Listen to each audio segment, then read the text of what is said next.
Selamat datang ke channel Cikgu Chong dan hari ini Cikgu Chong akan kongsikan cara untuk gunakan FX570 ES Plus ni untuk membantu kita semak jawapan bagi min dan juga sisian piawai. Jadi macam mana nak tekan tu adalah pertama sekali kita mesti kena tekan mod dahulu dan pilih statistik. Jadi statistik tu adalah singkatan STAT tu iaitu nombor 3. Selepas tu kita pilih nombor 1 iaitu satu variable. Selepas tu kita akan tekan masuk kita punya data iaitu kita punya daripada contoh ini. Jadi contoh ni saya gunakan daripada buku teks dan sebelum ni saya pernah tunjukkan macam mana kita gunakan FX570 MS tu. Jadi sekarang saya akan gunakan model lain. Jadi semestinya setiap model tu cara nak tekan tu adalah berlainan lah. Jadi untuk model ni dia keluar dalam bentuk seperti ini iaitu bentuk jadual.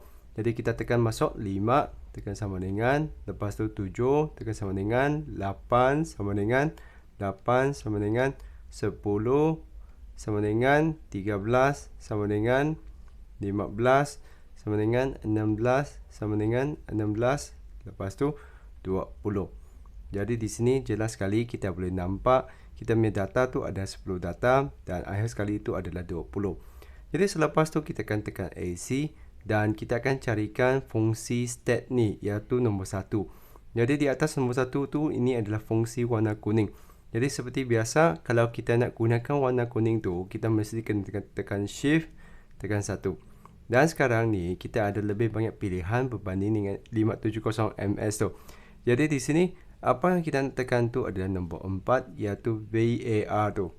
Jadi di sini kita boleh pilih min iaitu nombor 2. Jadi kita tekan 2, tekan sama dengan, dan kita dapat 11.8. Dan untuk variant pula kita akan carikan sisihan piawai lah. Jadi kita pergi shift 1, tekan nombor 4. Sekarang kita punya sisihan piawai itu adalah nombor 3, tekan 3, tekan sama dengan, dan kita dapat jawapan tu iaitu selepas kita bundakan kita punya jawapan 4.643. Jadi kalau kita nak carikan variant tu, kita hanya sekadar tekan jawapan, lepas tu tekan kuasa 2, tekan sama dengan. Jadi 21.56. Jadi perbezaan modul ini adalah kita boleh semak lebih banyak jawapan.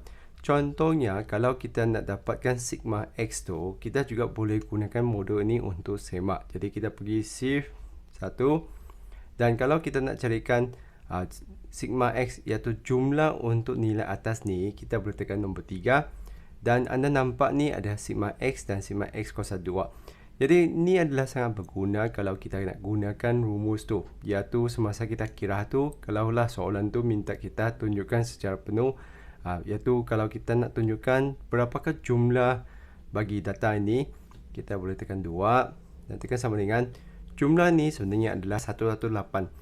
Jadi kalau kita nak gunakan rumus tu dan kita nak tunjukkan langkah tu, sebenarnya ini boleh bantu kita semak jawapan bagi langkah tu. Sama juga kalau kita nak gunakan rumus sigma X kuasa 2 tu, kita tekan 1, tekan 3, lepas tu kita boleh tekan 1 untuk kita carikan sigma X kuasa 2 iaitu 1608.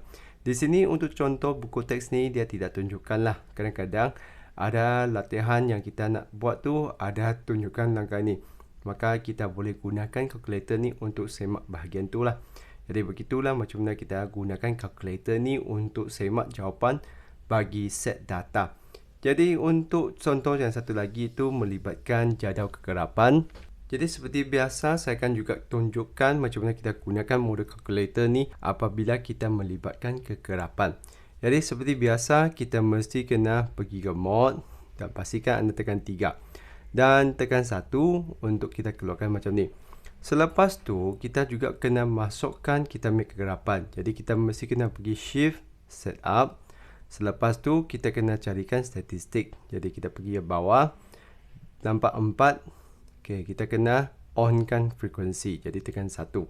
Jadi di sini kita punya jadual tu sudah ada 2 lajur atau 2 kolom tu. Jadi lajur yang pertama tu kita akan masukkan kita punya bilangan buku. Dan lajur kedua tu kita akan masukkan kita punya kegerapan atau dalam bahasa Inggeris tu frekuensi lah. Jadi untuk depan ni adalah sifar. Lepas tu 1, 2, 3 dan 4. Dan kita pergi ke atas ni Dan sebelum kita tekan tu, dia akan keluar 1 lah. Jadi kita mesti kena betulkan nombor tu, iaitu yang pertama sekali itu adalah 3, 5, 8, 2, 2. Selepas tu, kita tekan LC. Dan seperti biasa, kalau kita nak semak min tu, kita mesti kena gunakan fungsi step ni di atas 1 ni, tekan shift 1. Sekarang kita hanya pergi ke variant iaitu 4 dan kita tekan nombor 2 untuk kita min dan tekan sama dengan. Dan perhatikan jawapan tu memang adalah 1.75. Dan seperti biasa, kita nak semak variant tu, kita mesti kena carikan sisihan piawai dahulu untuk kalkulator lah. Jadi kita tekan shift 1, 4, lepas tu kita tekan nombor 3 dan ini adalah sisihan piawai iaitu 1.134 lah selepas bundaran.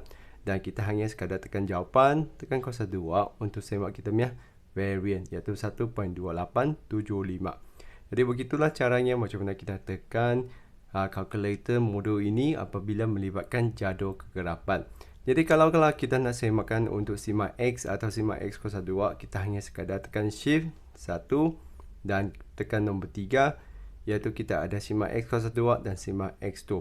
Jadi begitulah caranya macam mana kita tekan untuk dapatkan lebih maklumat menggunakan modul kalkulator ni. Dan modul kalkulator ni memang akan tawarkan lebih banyak maklumat lah berbanding dengan 570 MS. Tapi maklumatnya adalah kurang kalaulah kita gunakan ClassWiz. Jadi ClassWiz tu masih adalah kalkulator yang lebih banyak fungsi lah.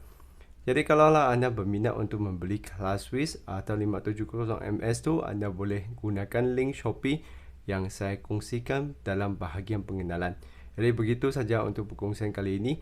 Kalau rasa perkongsian Cik Kucong ni berguna, jangan lupa untuk tekan like dan subscribe channel Cik Kucong. Jadi itu saja untuk kali ini. Sekian, terima kasih. Kita jumpa lagi.